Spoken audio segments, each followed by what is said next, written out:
The cameras were rolling, the studio lights casting a warm glow over the plush red chairs of the Graham Norton show, and the audience was buzzing with anticipation. Tonight's lineup promised laughter, charm, and a few surprises, but no one, not even the crew, expected what was about to unfold. Judi Dench, one of Britain's most revered actresses, had been booked to promote her latest film, a historical drama set in the grandeur of the 18th century. Known for her wit, grace, and impeccable timing, Judi had always been a favorite of both audiences and hosts alike. Graham Norton, the ever-charismatic talk show host, welcomed her with his trademark grin and a cheeky remark. "Judi, it's always a pleasure. You know, I've been practicing my Shakespeare just for you," Graham quipped, leaning in conspiratorially. Judi, seated elegantly across from him, raised an eyebrow. "Oh, Graham, I'm not sure the world is ready for your Hamlet just yet," she replied, her tone both teasing and tinged with genuine skepticism. The audience chuckled. For the first 10 minutes, the exchange was playful. Graham asked about her new role, the challenges she faced during filming, and the hilarious mishaps on set. Judi responded with anecdotes that only she could make captivating, each story sprinkled with her dry humor and charming humility. It seemed like another perfectly normal episode. Then, something shifted. Graham, eager to inject a little mischief, decided to broach a topic that had been trending in entertainment news, a subtle jab at Judi's contemporaries and some comments made about younger actors in Hollywood. "Now, Judi, I have to ask, you've seen so many actors rise and fall over the decades. Do you ever get impatient with the younger lot?"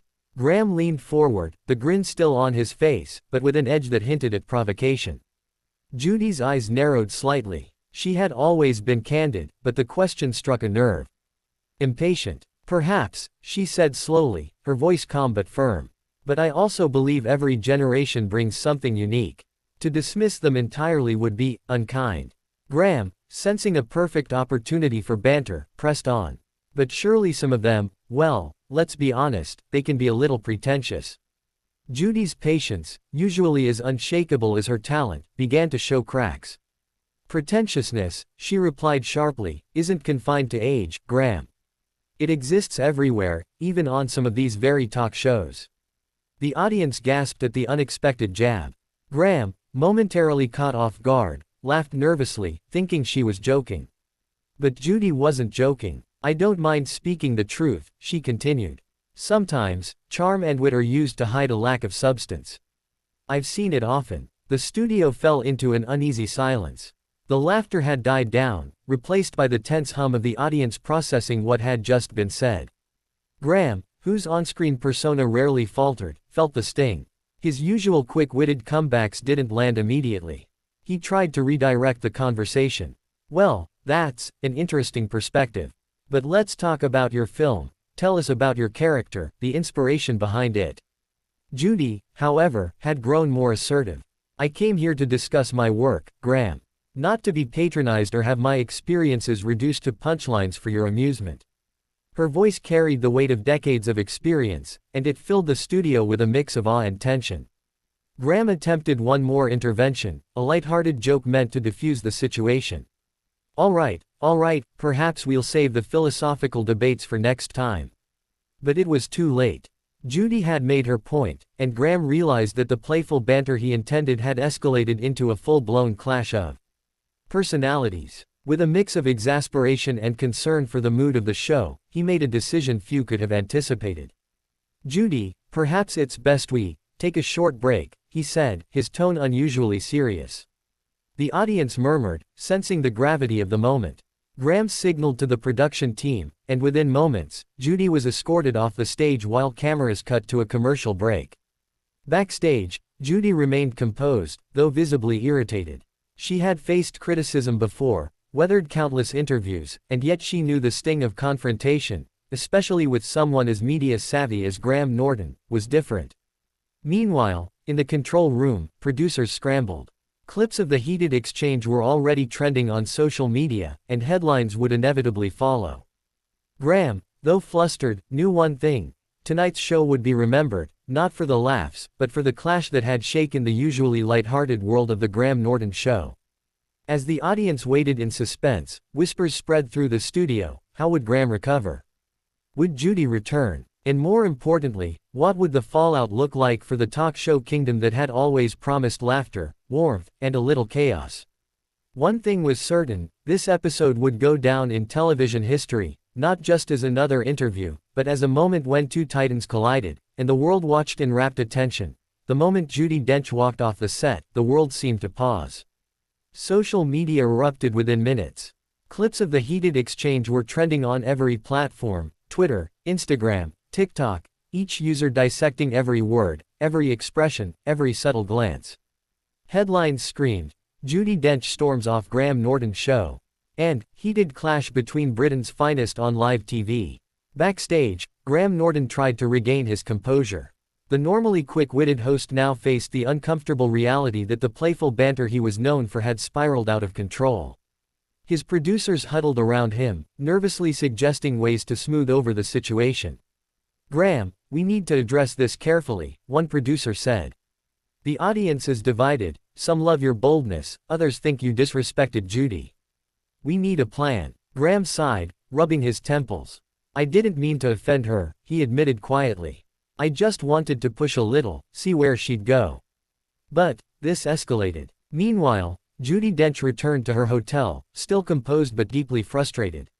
She had agreed to do the show to promote her film, not to be caught in a media circus. But the reality of being Judi Dench, the face of elegance, intelligence, and experience, meant her every move would be scrutinized. Her team quickly drafted a statement, emphasizing her commitment to professionalism and the importance of speaking candidly about the film industry. Within hours, media outlets were alive with speculation. Talk shows debated who was at fault. Critics analyzed every nuance of the confrontation.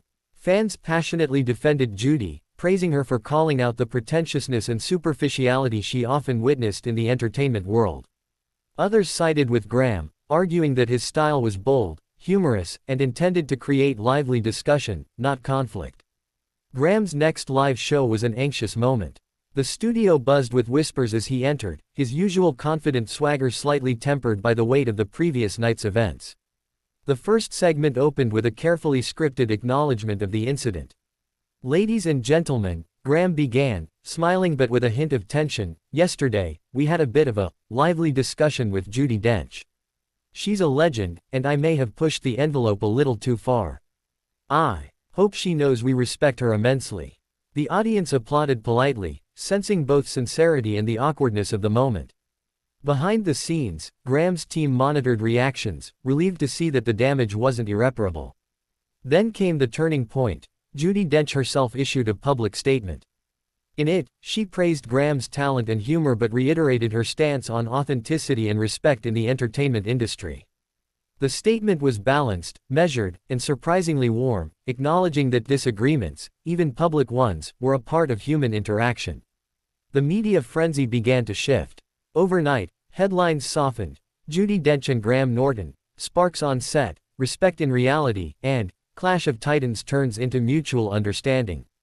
Social media, too, began to celebrate the exchange as a rare, genuine moment of candidness in a world of carefully curated interviews. Graham, learning from the incident, approached the next interview with renewed tact and sensitivity. He even reached out to Judi personally, sending a handwritten note expressing his admiration and hope to host her again under better circumstances. Judi, ever gracious, responded with warmth, hinting at a future collaboration. The incident, which could have been a scandal, instead became a lesson in humility, respect, and the unpredictable nature of live television. By the following week, the story had transformed from controversy to legend. TV insiders whispered that the clash would be studied in media schools as a prime example of live television dynamics, how charisma, candor, and composure intersect under pressure. For Graham Norton, it was a reminder that even the most seasoned hosts could misjudge moments, and for Judi Dench, it reaffirmed the power of speaking one's truth with dignity. In the end, both emerged stronger, and the world watched in awe, grateful for a glimpse of real human interaction behind the glitz and glamour of show business. The cameras rolled again, the laughter returned, and the legend of that fateful episode was etched into the annals of television history, an unforgettable clash that became, unexpectedly, a story of respect, resilience, and mutual admiration.